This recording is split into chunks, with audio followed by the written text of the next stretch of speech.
She said, "Butterfly, you're a very good actress." So I felt very flattered.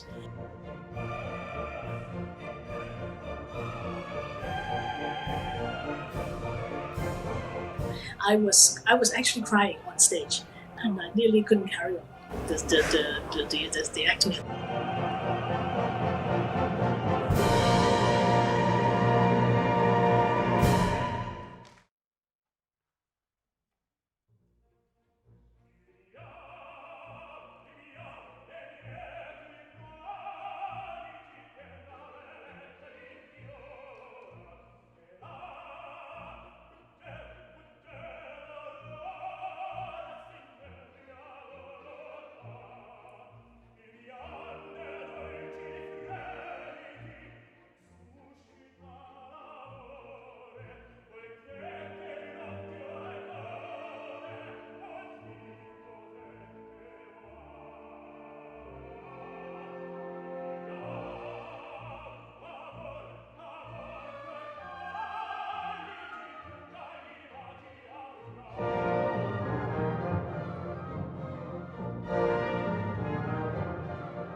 Hi everyone, I'm Gena from a Singapore Lyric Opera. Today we have a very special and important guest of SLO, and that's none other than our own Artistic Director Nancy Yuen. Hi Nancy. Hello. Hi Gena. Hi, can you give us a short introduction of yourself? Okay, I am Nancy Yuen. I'm an opera singer, I'm a professor of music, and I'm also the Artistic Director of Singapore Lyric Opera. So, Nancy, can you tell us how do you end up your career in the opera industry? Well, I've always loved singing from the age of 6. I guess I had a louder voice than my fellow friends in the school. And the passion of music and singing carries on from a very young age. And at the age of 20, I chanced upon an opportunity to sing in an opera. At the time, I didn't know what opera was. So I did that, and I loved every minute on the stage and pretending to be somebody else and singing gorgeous music. So from then on, I fast forward to went to London and studied, and then before I graduated, I was offered main role in with a main company. So, and I've been singing ever since. So I was very lucky. Would you like to tell us more about your first opera singing role? My first professional role debut was Madame Butterfly. And at the time, I was right in my middle 20s, and it was very nerve-wracking. I was still a student when I got engaged to this part. So, but it was a very, very, very good training ground because it's one of the longest roles in the operatic lyric soprano repertoire. And I got to work with then the very famous director from East Germany, and he was very patient. And we had 6 weeks of rehearsal, and I still remember in one of the rehearsals he said to me, she called me Butterfly. She said, "Butterfly, you're a very good actress." So I felt very flattered. And that's it. From then on, I was always asked to sing Madama Butterfly, which I love. Every time, even now, I sing it and I love the music, I love the character, and I feel for the character. And I really enjoy when audience really give me a good applause at the end, and they love the journey that I've shown them on stage for those 3 hours. That's nice to hear.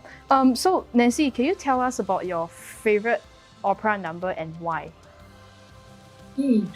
I just said Madame Butterfly, but actually my favorite role is actually Violetta in the very famous opera La Traviata, one of the top most popular operas in the repertory and also performed in the world. The reason being the vocal range suits my voice very much, and the story is very heartwarming and heartbreaking at the same time. And on stage for those 3 hours, the character gets the chance to show the history, the happiness, the sadness, and ultimately the sacrifice. So it's a very rewarding role to play. And the music is just unbelievably heart-churning. So it's always been one of my favorite roles. And in fact, I was singing it only yesterday, going through the arias and really still very much enjoying it and looking forward to performing it every time. So is La Traviata your favorite opera? Yes, Traviata is my favorite opera, and I would put it alongside Madama Butterfly.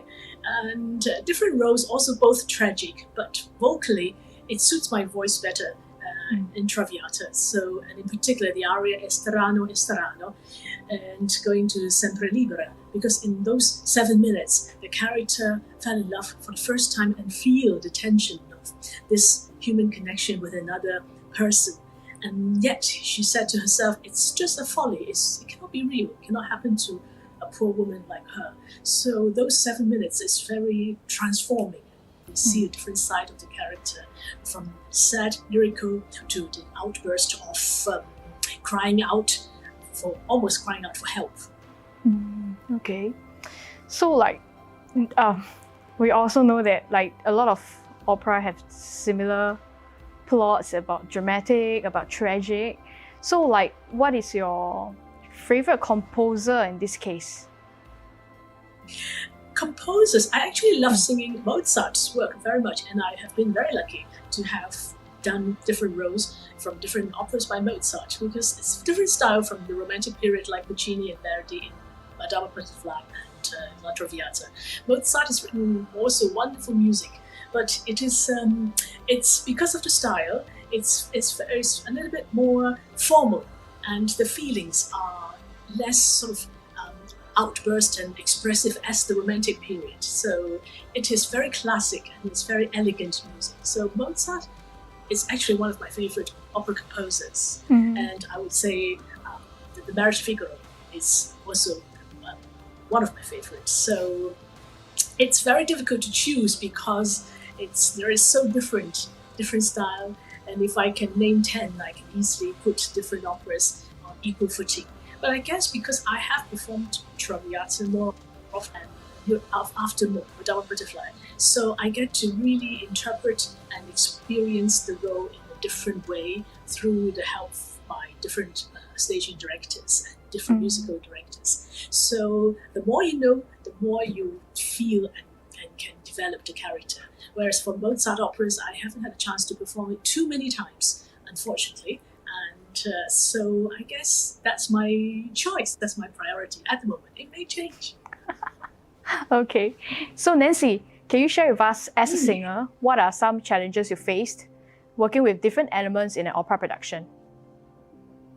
Right, first of all, you have to learn the music by yourself and have it all memorized from page 1 to possibly page 300 something. Then you got to meet a bunch of strangers. When you arrive, you meet the director, sometimes for the first time, or whatnot, and directors, the musical director, and a bunch of colleagues, the lead singers, and usually it's in a strange place, different countries. They all come from different parts of the world, different personalities to work with, and sometimes we have to reach happy compromises because we have different opinions. So it's always a matter of flexibility, adaptability, and being open-minded to embrace what others can do and can help you. I always think that we are there to help each other, and most important of all, I'm there to enjoy myself. So it is they are all happy challenges. Mm. So like as a stage director, what are the challenges you faced? Now that's very difficult because as a stage director, you're the leader. All the singers, the stage crew, the stage manager, the set designer, the lighting designer, they all looked at you and say, right, what do you do now? What are your ideas about this production? So we have to have a very strong leadership. And also I come with a big picture of what I want to see.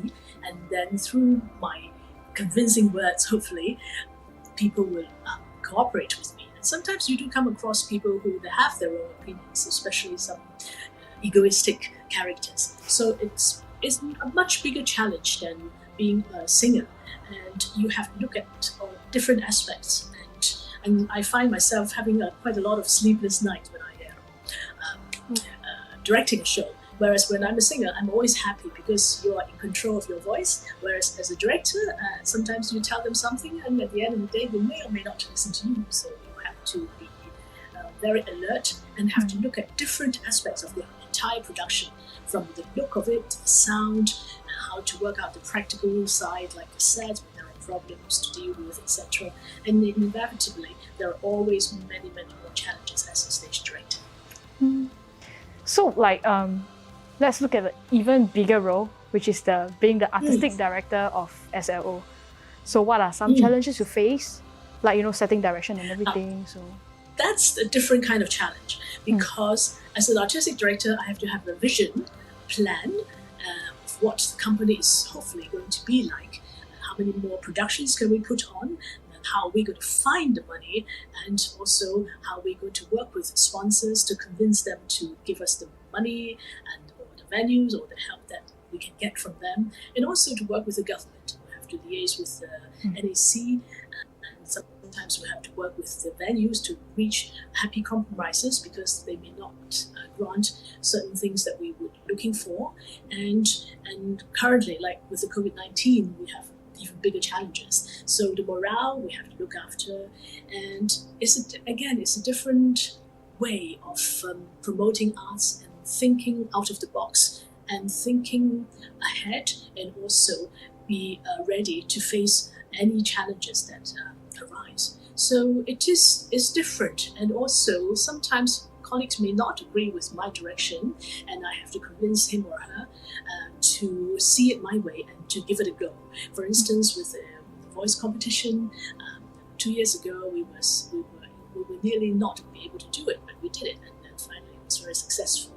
And with we put on a semi-stage opera, it was the first time in the Victoria Concert Hall, but it was very successful last year. And unfortunately this year, because of circumstances beyond our control, we cannot show the semi-stage production yet. So we have to keep trying new things and hope for the best. And sometimes there are always different surprises. So far, so good. Okay, thank you, Nancy. All right, so Nancy, can you share with us what's your favorite opera aria and why? I love La Traviata. It's one of the most beautiful operas ever, and I have the fortune to have performed it quite a number of times. La Traviata, written by Verdi, is about a concubine, a lady of leisure. She was a kept woman, and then until one day she met love of her life. She was being convinced that this man really loved her, and he did. He's called Alfredo, and he was brought up in a proper family. And so they moved out of Paris and moved to the countryside and was living happily for a short while until the father of Alfredo turned up and tell her that, well, you are not a lady of any good fortune, and also you will bring misluck to the family. So it's convincing her to leave the son and she did. Then, of course, she had tuberculosis, and in the end she died, but did finally manage to see Alfredo again. And it was a very tragic story. The 3 hours on stage really have a chance to show the character from the beginning, very happy woman, living life to the full, enjoying a lot of jewelry, beautiful clothes, and wine and food, to somebody who's become more humble in the second act because she sold all her stuff and to support her boyfriend. And then at the very end, she was dying and very sad, very skinny, and with a hollow face. And with this kind of character growing, it's very rewarding to be able to show it to them, to share it with the audience in such a short space of time, with so many different facets of her life. It's so dramatic. I remember when I first did it, I was so taken up to the emotion. I was at the part when she has to bid farewell to Alfredo because she was lying to him that she was going away just shortly, and knowing that she won't see him again because she promised the father that she would leave Alfredo. I was actually crying on stage, and I nearly couldn't carry on the acting and the singing. And I told myself, well, this is not very wise. We got to, as a performer, we have to communicate to the audience, but not to get personally, emotionally too entangled. So I learned my lesson. And the reason being, this story is so touching and so real, so moving, that I really feel for the character. It has become one of my favorites opera, and the aria especially. Strano in S3E3. In those 7 minutes, you see the character from feeling the love for the very, very first time, feeling very strange. How come I never thought about this? I did feel something. And then in the second half of the aria, she said, but it cannot be. It cannot happen to me. It cannot happen to her. It cannot happen to a character like me who's just a lady of leisure. So forget it. So this is madness. So, and the audience really have time to think of, to empathize with this person on stage. And of course, the music is so dramatically and so beautifully written that every note manages to turn the heart of all the people who hear it. So remains one of my favorites. In fact, I was just singing the aria just yesterday and going through it. I enjoy every second of it. Never feel tired. Thank you. Thank you for sharing this, Nancy.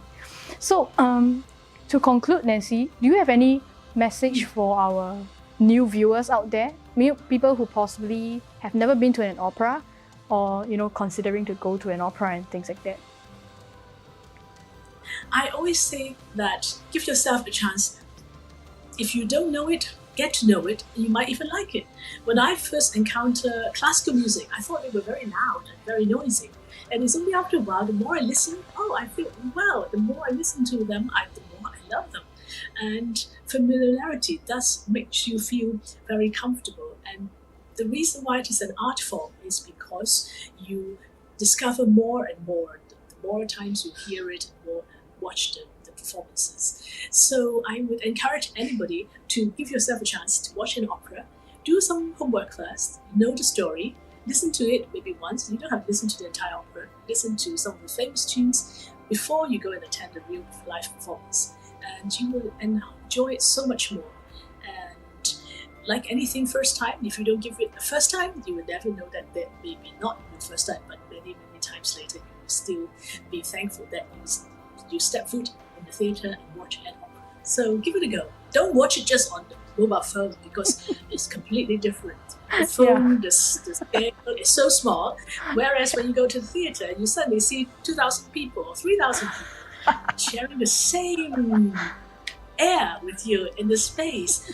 I tell you, the feeling is just magical and it's beyond words. So you have to, like food, you have to taste it first before you make any decision or judgment. So go to the theatre and watch a live performance if you can. Thank you, Nancy. Thank you for the insightful sharing, Nancy.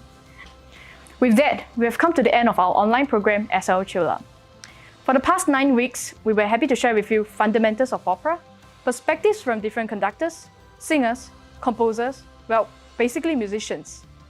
And also to hopefully help you understand better what opera is, why do we do opera, and why do we need opera in our lives. Thank you for your support, and we hope that you have enjoyed our program. Keep a lookout on our social media platforms as we bring you more exciting programs. Meanwhile, stay safe, take care, and till next time. Bye!